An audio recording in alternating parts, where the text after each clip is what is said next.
Hello and welcome to this short little Houdini crash course. Before we start, I want to point out that I'm gonna assume that you guys have some basic knowledge of 3D. If you never opened a 3D software before, you might want to start with a different one, maybe Blender or Cinema 4D, just to get your feet wet.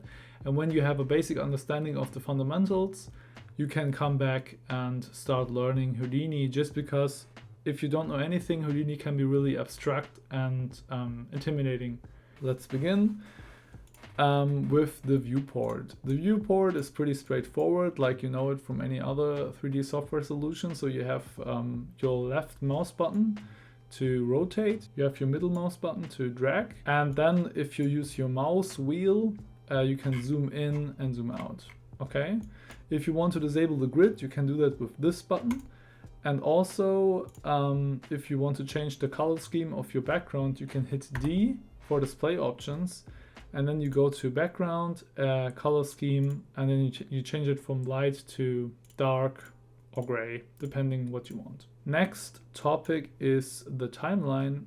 The default Houdini timeline, when you play it, it goes crazy, and the reason is that Houdini tries to play your scene at the highest speed possible. And right now, because I don't have anything in my scene, it's really light on my PC, so Houdini can go really fast. If you want to have real playback time, you just click this clock icon, and now you can see it's the normal playback speed like you would expect it to. If you want to change the FPS and the frame range, you do this in the left bottom corner. Put the FPS to maybe 30, frame range to 300, and then you just hit apply FPS, and now you can see it changed the frame range as well. So this is probably the most important window inside of Houdini, in my opinion, because this is where you will add all your nodes, and Houdini is really famously known for the node-based workflow it provides. So this is where the magic happens. And you can see it says object. So right now we are on the object level. So this is another big thing about Houdini. We work in levels. We are at the highest level right now, the object level. Depending in which level you are operating in, you only have access to a set amount of nodes, right? So for example, in the object level, if we search for a node with tab, if you hit tab, you can search for something. We have nodes such as the geometry node, which I will explain in a minute, and then nodes like camera and also a light. And you can see right away that if I add this stuff into my network, it also appears in my viewport. So this is basically just the content of my scene, really. You can think of this network system as an advanced version of the tree view that you might know from other 3D softwares. Let's delete the camera and the light. Let's talk about the geometry node. So the geometry node is the container for all your geometries and meshes. So whenever you add in a mesh, you will add this mesh inside of your geometry node. So let's dive in. Double click, and you can see now we are inside of the geometry node level, and you can see that here as well in the hierarchy. We came from the object level, now we are in the geometry level, and you can also click to go back. Okay. Let's search for nodes inside of the geometry level. So tab, let's search for a rubber toy. Let's take a look at this node right here.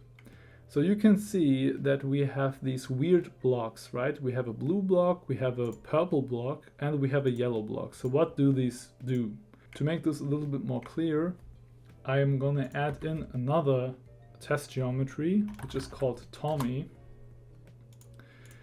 And now you can see Tommy is now, if I display it, you can see he's part of my scene, but I can only see one of them at a time for some reason. And the reason is that the blue one, the blue block, is called it's the display flag.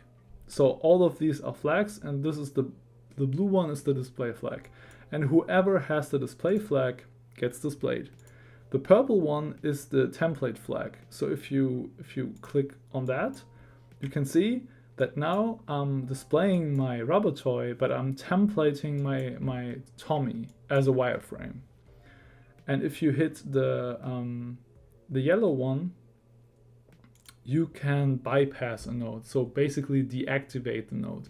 It's still part of you, like it's still in your system. It's not deleted, but it's just deactivated. So what do we do if we want to display them at the same time? This is where the first node comes in that we actually use to kind of like modify our scene. We search for a merge node, okay? And this merge node we can use to combine meshes. So I'm just going to click on the point below my node, click and drag, and just wire it into my merge node. Do the same thing with the Tommy, and now it's the same logic. Now we display the merge, and you can see, oh wow, now we have both of them inside of our scene, which is great. Problem now is that they intersect, so we need to do something about this. There are multiple ways to transform stuff in Houdini. For example, you could just click on your rubber toy and then you can just mess around with these numbers here. So the translate, rotate and scale. A far better way is to use a separated transform node. Let me show you. So you search for transform, and here it becomes interesting because now where do we wire this in? If I only want to modify my rubber toy, obviously I wire it in before my merge node, because now if I look at the node stream, I can see, okay, my rubber toy comes in, it gets transformed, and then we merge it, right? So I can see the result of the transform inside of my merge node. So if I'm still displaying the merge, that's why I can see both of them, but I'm clicking on my transform, and now if I hover over my translate, for example, I can middle click, and that's where I can see my my options that I have. I can now decide by how many units I want to modify set parameter. I can just hover over my x-axis on the translate and then do the same thing, and now you can see only the x-axis gets the new value. And now you kind of get the idea of how the node stream in Houdini works, because it's really like visible what is happening now. I can see, okay, I created two meshes and then I transformed one and then I merged them together. That's what's happening right now. Obviously, and you can, by the way, you can always click and drag, hold it, hit tab, and then search for the node you want to wire in, and then it's directly wired in and you don't have to do it manually. Obviously, if I now would do a transform again after the merge node, then I would modify both of them, because at this point they are kind of like one. I mean, they are not really one mesh, but they are treated as they are like one unit in a way. Okay, so I think you get the idea. So this is the idea of the node stream in Houdini, and yeah, usually it works like this. There are some exceptions when you, for example, when you do simulations, sometimes it works a little bit differently, but usually this is what you can expect when you do nodes. Now the next topic would be keyframing. So if you want to do animations, let's say I want my rubber toy to kind of like accelerate in this, or like move in this z-axis. Pretty easy. Let's jump to the first frame, click on the transform node, and now, like I said, it's the z-axis, as you can see on this little gizmo in the left bottom corner. I want to animate this this value. Okay. So, and by the way, if I didn't mention it, you have to just drag it from right to the right or to the left. So I want to animate this value, and we can do that by hitting Alt and then clicking on the axes. Okay, so now I set OK keyframe at frame 1, and now I jump ahead 3 seconds and I modify this maybe by 8 units. So it jumped 8 to the front, and now I can just, because now it's orange, because it's basically saying, okay, look, you keyframed before, so I mean you changed the value, but it's not keyframed yet, so that's why it's orange. Now I have to alt click again, and now it's actually animated. So this is how you do animations in Houdini, and this applies obviously for rotation, scale, shear, anything else as well. Let's talk about attributes. Another really important concept in Houdini is the concept of being able to save information on top of your points or faces, for example. So what I mean by that is, if we take a look at our rubber toy and we middle click, you can see a little info panel pops up, and we can see that we have 2 point attributes. And the 2 point attributes are the normals of my mesh and the position of my mesh.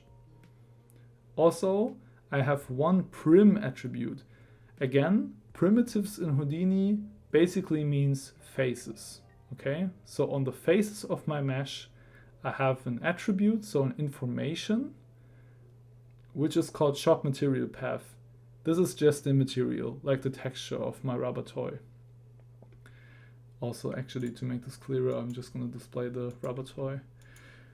Okay, so like I said, we can store information on like inside of our points or inside of our primitives, okay, to modify our mesh, for example. So how do we add or how do we delete attributes? You can do this with a variety of nodes. One of them is called attribute delete. Attribute delete. I'm gonna wire this inside of my node stream after my transform. So now you can see it jumped because the transform was already done. And now I want to delete the texture I have here. Okay, so I remember. Okay, look. I have this material on my primitives, so on the faces. So I'm going here, okay, primitives. And what do I delete? I delete the material shop material path. And now it's gone. Now I can see my UVs, doesn't matter, but you get the point. I deleted the information. So now it's gone, it's clean. Now let's add an attribute. And we can do that with attribute create. Attribute create, boom. Let's make a new attribute and we call it. So the name for the attribute that is controlling the color of your mesh is called CD. Okay, so CD. Before we can actually modify the color, we need to specify what type of attribute this is. Is it a float, an integer, or a vector? If you don't know what I mean by that, let me explain. So an integer is just a whole number. For example, 1 or 2 or 3 or 4. This is like a whole number. A float would be something like 1.5, and the vector would be a set of 3 numbers, right? So and the thing is, if you think about it, a color is a vector because we have 3 values. We have R, G, and B. So red, green, and blue. And that's why we have to switch the type from float to vector. And now if we play around with the values, for example 1, you can see now my rubber toy is red. And why? Because again, RGB, red, green, blue, red gets the value of 1, so it's pure red. There's nothing else. If I put like 0.5 here, I would get a little bit of green, so we get now this like orange color. Yeah, so you get the idea. This is how you can delete attributes and how you can create attributes. I'm gonna show you how you can add cameras and lights. And we will do this on the object level again. So we go up one level. So now if you are here, you can just hit enter, and you can, it has still the old pivot points, so let's adjust that real quick. If you are here, you can now just, hit enter, and then you can modify your transformation furthermore. Let's bring this back. Okay. So like I said, I want to show you how you can add lights and cameras, because this is something you would do on the object level. Let's bring in a camera and a light. And now when I add the light, boom, right off the bat you can see something changed. The default light setup we had in our scene that is provided when you have no lights is gone, and now everything gets lit up by this one light that we just added. So let's put this maybe I don't know, here. Oh, and by the way, if you are in this view, if you want to modify your lights, you have to hold Alt, okay, to do the things I showed you earlier. Let's switch the type to grid, and let's, change the intensity like this. It's going to be really ugly. Let's flip this, bring it down like this, and then we just, when you hit Alt, click a node and drag, you can duplicate it. Let's bring in the second light in the front, like this. So we have some lighting. Let's make this one stronger, maybe like 5. Okay. So if you want to see what the camera sees, you just go to the top right corner where it says no cam, and you select your camera. And now you basically look through your camera. And a great way of working is when you click on this little arrow and you click split pane left right. And now on the one hand you have your camera view, and on the other you have your viewport. Now you can just select your camera, hit enter, and then just position your camera the way you want to position your camera. So like this, maybe a little bit up, and then you just go a little bit, closer, like this. Okay, maybe a little bit from the side. I mean, it doesn't really matter at this point. Let's translate this a little bit on the x-axis and just rotate it a little bit so we don't have a Dutch angle. And now if I want to render this is where it gets interesting, right? You would click on the object, you click it, and then you go to the out, where it says out, because that's one thing I haven't mentioned yet. This is what we call a context, or here it says networks, but I know it under the name of contexts. So for example, in the object context, this is where we are right now. This is where you would operate in the geometry node as well. And now if you want to render, you go to you switch the context to out. So now we are in a different section of Houdini, you could call it. And inside here, we need to add a node called Mantra. Mantra is basically one of the two render engines that we have, that we can use inside of Houdini. And now we can, and if you just add it in, by default, it's already set up in a quite good way. So it's using our camera. We are basically ready to render this. So we can click on render view, and if we now click render, This is the rendered version of our rubber toy. If you want to apply a real material, right? I mean, this is just the color. This is not a real material, like not a real shader. You can do that when you click on the object again, and this is again another context, another section of Houdini for materials. It's called Matte Material. And here you can just search, like you know it maybe from Blender, you can just search for a principled shader, and you can call it whatever. Let's call it toy. Let's make it, I don't know, really glossy, really metallic. Maybe not too much. And if I now jump back to my object context and I click on my geo container, like my geometry node, I can, on the render, I can select my material. So now I click on this button and I can choose, I can see the material context, I can make a drop down and I can select my toy shader. And now it gets rendered again because something changed. And now I can't see anything because, I mean, yeah, it's really glossy. But you get the idea, right? This is how it works. And if you want to render this, you just go to your out context again, you click on mantra, and then you can see you have the output picture. You have here, this is where you choose the camera you want to work with. You can also set the frame range you want to work with.